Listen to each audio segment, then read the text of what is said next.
Hey YouTubers, Grimmy here, and it is my pleasure to introduce to you the new Voyager simplified version of Predaking.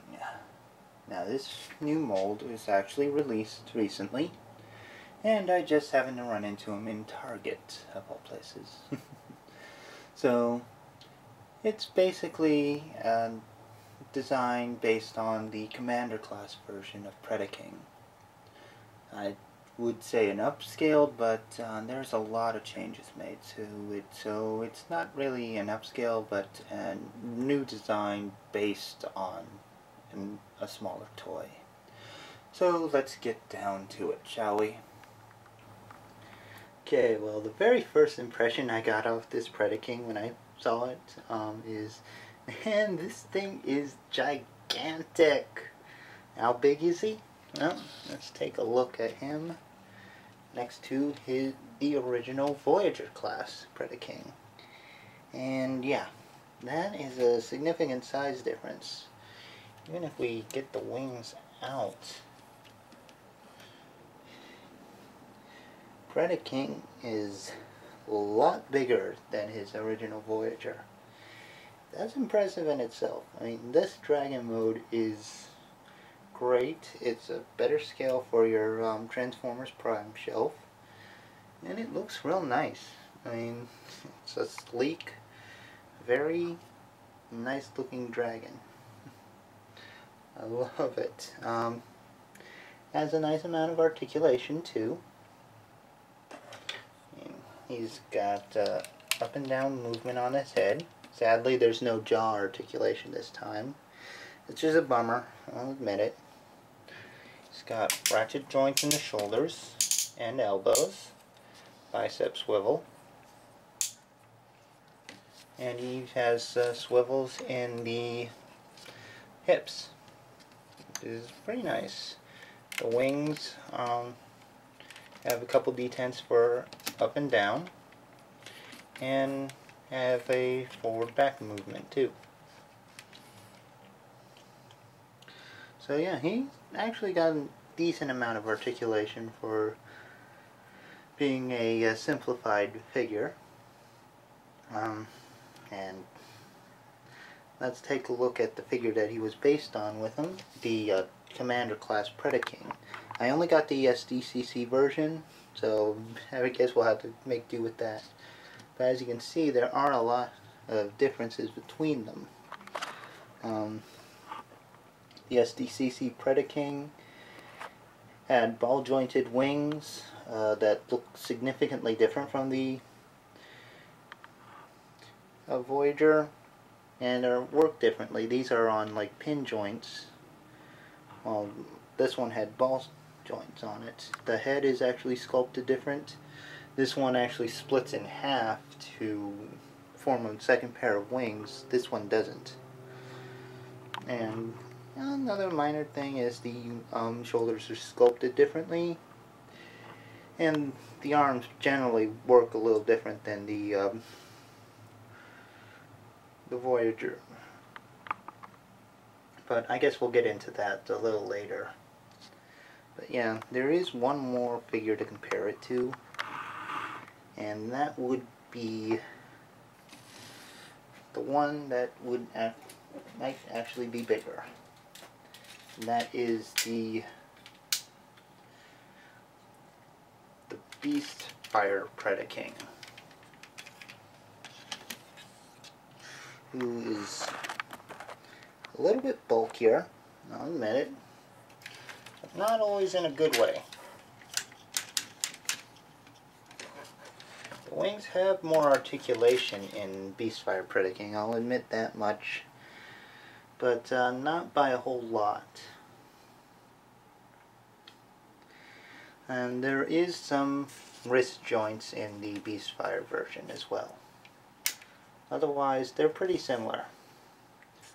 Beastfire Predaking also, if I can get it to work out, has this opening mouth gimmick, which has a light up feature if I had batteries in it. Whoops. Sorry, I'm having a little hard time getting them to stay stable while I'm doing this, but Yeah, it's really not a big deal. And honestly, for the Dragon mode, I like the Voyager better. So, without further ado, let's first get a nice all-around look at Predaking. As you can see, he's a bit thin in this area, but that's alright. All around. So, yeah. I guess it's time we got him into robot mode.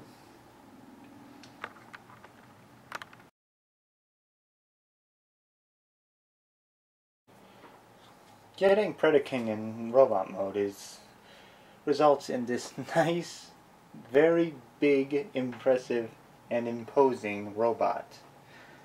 And it's a really tall one. He's actually at 9 inches tall from head to tail. So yeah, he's pretty big. And again, just how much bigger is he than his old Voyager? Well, that much. He towers over the original Voyager figure. And that is impressive. And we'll just get a quick look at him with the original Commander class figure. You can see there are similarities and differences. That this one is a lot more slender, sleek, and pretty nice looking.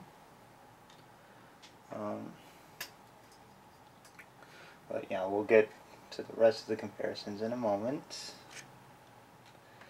But let's get to his articulation first. Now in robot mode, he actually has a left and right swivel at the head, ratcheted shoulders, both in and out and up and down, rotation at the bicep, and ratcheted elbows. He has no waist, unfortunately, but he does have ratcheted hips, again, in and out and forward back. Ratcheted knees, very heavy ratchets too. They are very hard to move. A little bit of toe articulation. And, well, and the same articulation at the wings.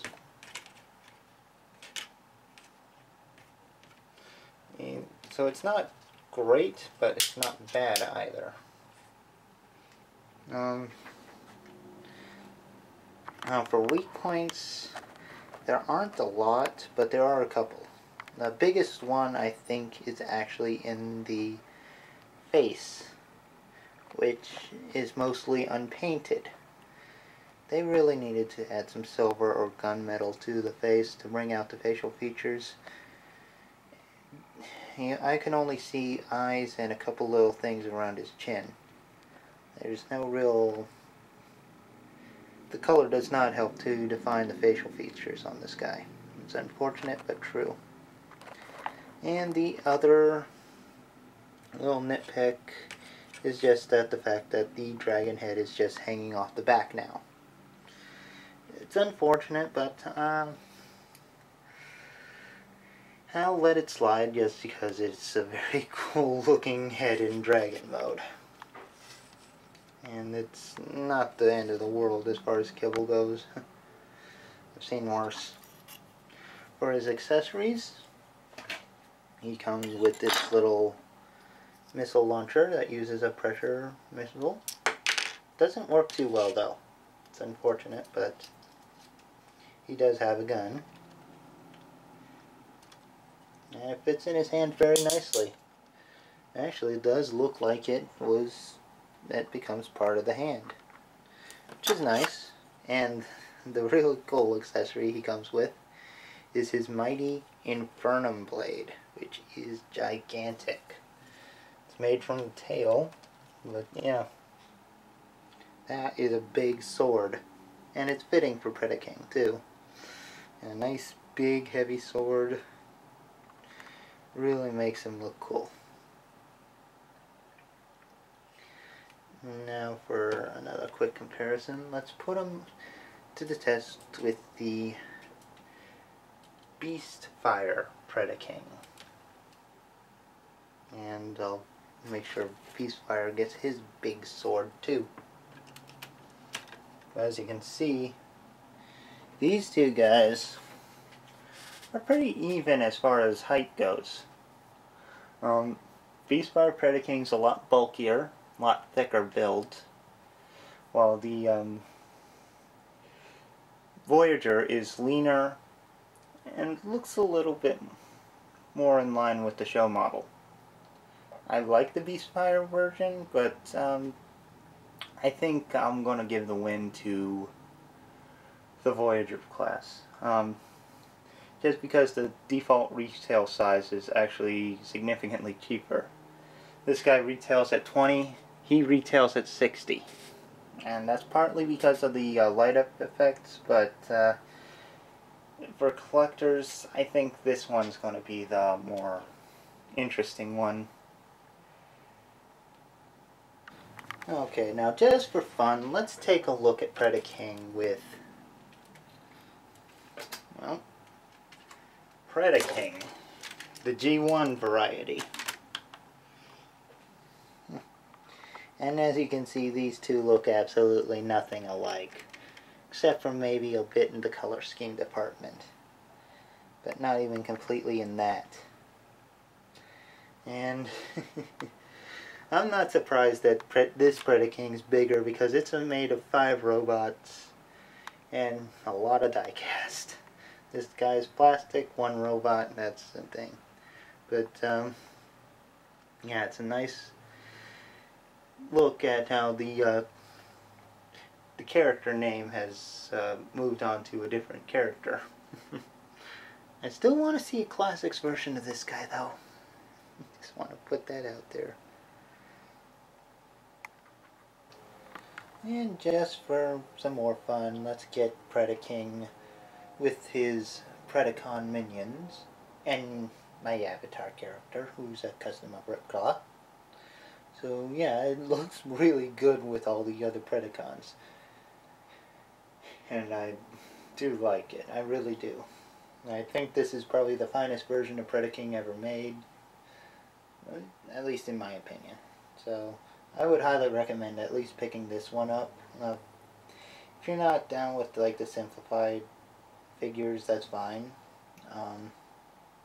But Predaking is at least one you want to look into. He's a really good figure and improves on a lot of the things that the other two had going. So yeah, again, highly recommend this guy. So thanks again for watching. I hope you guys have enjoyed this review, and I'll take care, bye bye, and I'll see you next time.